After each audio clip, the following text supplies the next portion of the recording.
Hello, જય Shri Krishna friends. I am sorry કે દરરોજ વિડીયો નથી બનતા. ટૂંકમાં વધારે પડતા વિડીયોઝ નથી બનતા એના માટે, પણ થોડોક ટાઈમ મળ્યો છે અને થોડાક ટાઈમમાં થોડીક વસ્તુ તમને સમજાવવાની છે. ઘણા દિવસથી મારા માટે બહુ બેટર રીતે કામ કરે છે એ હું તમને પણ આપવા માગું છું.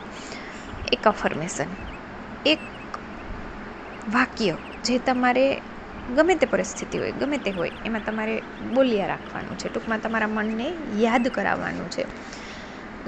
આજે કદાચ અવાજ પણ ઓછો આવશે, કેમ કે મારું માઇક મારી જોડે નથી. હું મારા વર્ક સ્ટેશન ઉપર બેઠી છું અને ટાઈમ મળ્યો છે, એટલા માટે મને એમ થયું કે 5 મિનિટના ટાઈમમાં 5 મિનિટની વાત જો કહી દઈએ તો પણ ઘણા બધાને મોટિવેશન મળી જશે. એટલા માટે તો ઇગ્નોર કરજો, થોડુંક વધારે ફોકસ કરીને સાંભળજો જેથી કરીને તમને સંભળાય.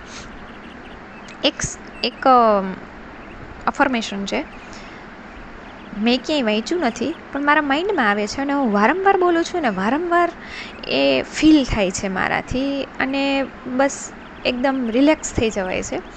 તો બધું કંટ્રોલમાં આવી જતું હોય એવું લાગે છે. અફર્મેશન એ છે કે all is in my control, બધું જ મારા કંટ્રોલમાં છે. બસ આટલું હું જ્યારે બોલું ને, આમ કોઈ કામ હોય જે મારે જલ્દી કરવું હોય, મોડું થતું હોય, મેં ધાર્યું એ ન થતું હોય, મારે જે ટાઈમમાં કરી લેવું છે એમ નથી થતું, કોઈ વચ્ચે ડિસ્ટર્બ કરે છે, આવું ઘણું બધું થતું. એમ જોબ કરું છું, ઘર સંભાળું છું, તો બધેમાં આપણું જ ધાર્યું થાય એવું જરૂરી નથી ને, તો આવું થતું હોય. પણ મેં થોડાક દિવસથી નોટિસ કર્યું છે કે જ્યારે આવું થાય ને ત્યારે હું એમ મારા માઇન્ડમાં 2-4 વાર બોલું કે ના, બધું મારા જ કંટ્રોલમાં છે, અત્યારે બધું મારા જ કંટ્રોલમાં છે, અત્યારે બધું મારા જ કંટ્રોલમાં છે, બધું થઈ જશે, બધું થઈ જશે. એમ જેમ બોલવા લાગું ને એમ આખું બોડી રિલેક્સ થાય. પેલું જે હાઈપર થતું જતું હતું ને માઇન્ડમાં, એકદમ ટેન્શન આવી જતું, આ પૂરું નથી થતું, વચ્ચે આ કામ કરી દીધું ને ઓલું કરવું છે ને આ આમ છે ને ઓનું ટેન્શન છે, એ હાઈપર બોડી છે ને એકદમ, જ્યારે આપણા માઇન્ડમાંથી એવો કમાન્ડ એને મળે ને, ખરેખર માઇન્ડમાંથી નથી હોતો આ કમાન્ડ, મને એવું લાગે છે કે આપણી આત્મા તરફથી આપણા માઇન્ડને આપવામાં આવે છે અને આપણું માઇન્ડ છે એ બોડીને આપે છે. તો આપણી આત્મા અંદરથી એવું બોલે કે બધું મારા કંટ્રોલમાં છે, ડોન્ટ વરી, બધું મારા કંટ્રોલમાં છે.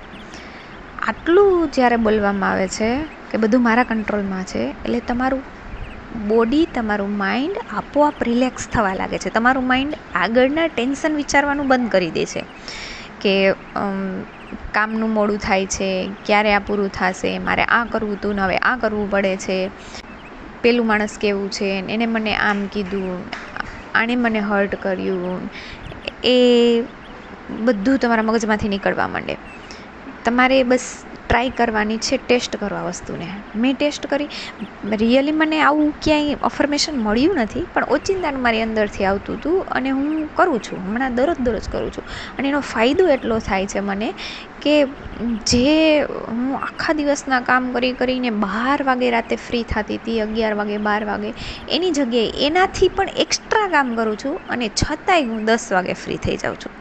તો મેજિક જેવું લાગે, મને મેજિક જેવું લાગે છે. અને ઉલટું એવું થાય છે કે જ્યાં મને લોકો ખોટી કરતા હોય છે, મતલબ કામ જે કરવાનું હોય છે એને બદલે બીજું કામ કરી દેવું પડે ને પછી આપણું કામ થાય, એની જગ્યાએ લોકો મને હેલ્પ કરવા માંડ્યા છે કે એ મારું કામ કરવા લાગે છે. તો આ મેં રિઝલ્ટ જોયું છે, એટલે હું તમને કહું છું કે આ એક અફર્મેશન છે. જ્યારે તમને એવું લાગે ટોટલી મેસ થઈ ગયું, ક્યાંય પૂરો પડવું એમ છું જ નહીં, આ થઈ શકે એમ છે જ નહીં, એવું જ્યારે લાગતું હોય તમને કે શું કરવું હવે, શું, ત્યારે ગમે તે કામ, હું એમ નથી કહેતી તમે શાંતિથી બેસી જાઓ, આંખો બંધ કરો, કશું જ નથી કરવું. જે કરતા હોય એ કરતાં જસ્ટ કમાન્ડ આપો, ઓર્ડર આપો તમારી જાતને કે ના, બધું મારા કંટ્રોલમાં છે, બધું થઈ જશે, બધું મારા કંટ્રોલમાં છે, બધું થઈ જશે, બધું મારા કંટ્રોલમાં છે, બધું થઈ જશે. જેમ તમે આ બોલશો ને એમ તમારા માઇન્ડને એ ફીલ થશે અને તમારી બોડીમાં એનું રિએક્શન આવશે કે તમારું બોડી હાઈપર થતું શાંત થઈ જશે, તમારું માઇન્ડ છે એ શાંત થઈ જશે. બધું મારા કંટ્રોલમાં છે એટલો ખાલી વિચાર આવી જશે ને, તો આગળના બધા નેગેટિવ વિચારો બંધ થઈ જશે, સ્ટોપ થઈ જશો. તમે ખાલી ફોકસ થઈ જશો કામ ઉપર, અને જે કામ કરતા હશો એ ફટાફટ કરી લેશો, કારણ કે તમે આગળનું કાંઈ વિચારતા જ નથી. હવે તમારું ફોકસ ત્યાં જ છે, બધું મારા કંટ્રોલમાં છે, ડોન્ટ વરી, પૂરું થઈ ગયું. કારણ કે આપણા મગજને ટેવ છે ચિંતાઓ કરવાની, એ ટેવ નથી કે આગળ સારું થશે એવું વિચારીએ. ટેવ એ છે કે આગળ ચિંતા વધારે થાય, એમ આવું થશે આવું થશે આવું થશે. પણ જ્યારે તમે એમ બોલો કે બધું મારા કંટ્રોલમાં છે, બધું મારા કંટ્રોલમાં છે, એવું તમે જ્યારે કમાન્ડ આપો તમારી આત્મા થ્રુ તમારા માઇન્ડને અને તમારા બોડીને, માઇન્ડ થ્રુ તમારા બોડીને, ત્યારે આગળના વિચારો બંધ થઈ જાય છે, ટેન્શન બંધ થઈ જાય છે અને તમે એક રિલેક્સ મોડમાં અને ફોકસ થઈ જાઓ છો જે કામ કરો છો એના ઉપર. ટ્રાય કરો 15 દિવસ, પછી આનું રિઝલ્ટ જરૂર શેર કરજો. અને ખાલી એક વખત કરવાથી નહીં, આખા દિવસમાં વારંવાર કરો. મેં એક વસ્તુ એ પણ નોટિસ કરી છે કે તમે સવારની 1 કલાક ગમે તે કરો, મેનિફેસ્ટેશન માટે મેડિટેશન કરો, અફર્મેશન કરો, બધું કરો, પણ આખો દિવસ જો તમે એના ઉપર ફોકસ નથી રહેતા અને તમે તમારી 3D છે એમાં જે ટેન્શન હાલે છે એમાં ખોવાઈ જાઓ છો, ટેન્શન લેવા લાગો છો, તો પેલો 1 કલાક છે ને એ બધું વેસ્ટ થઈ જાય છે. 5 મિનિટનું ટેન્શન 1 કલાકને વેસ્ટ કરી નાખે છે. એટલા માટે વારંવાર યાદ કરાવો. અને સહેલું છે આ બધું કરવું. જસ્ટ તમે એવું માની લીધું છે કે અઘરું છે એટલા માટે અઘરું છે. બાકી તમે એવું માનો કે ના, હું અવેર થઈ શકું છું, હું જાગૃત થઈ શકું છું, હું મારા માઇન્ડને કંટ્રોલમાં લઈ શકું છું, એટલે બધું કંટ્રોલમાં આવી જશે. બસ તમારે જાગૃત થવાનું છે. તો યાદ રાખો મિત્રો, તમે જ ક્રિએટર છો, તમે જ ભગવાન છો તમારી રિયાલિટીના. તમે જે ધારો એ કરી શકો છો. તમારા જીવનને જેવું ઈચ્છો છો એવું સુંદર બનાવી શકો છો. અને ડોન્ટ બી જસ્ટ લિસનર, બી અ ડુઅરર.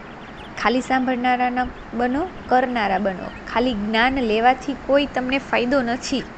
જ્ઞાનને અપ્લાય કરતાં શીખો. જેટલું તમે અપ્લાય કરશો, જેટલું તમે તમારા જીવનમાં ઉતારશો, એ વસ્તુ કરશો, એટલો તમને ફાયદો છે. બાકી બધું નકામું છે. તો મને વિશ્વાસ છે કે તમને આજનો વિડીયો પસંદ આવ્યો હશે. જો મિત્રો પસંદ આવ્યો હોય તો લાઈક કરો, શેર કરો, સબસ્ક્રાઈબ કરો. Thank you.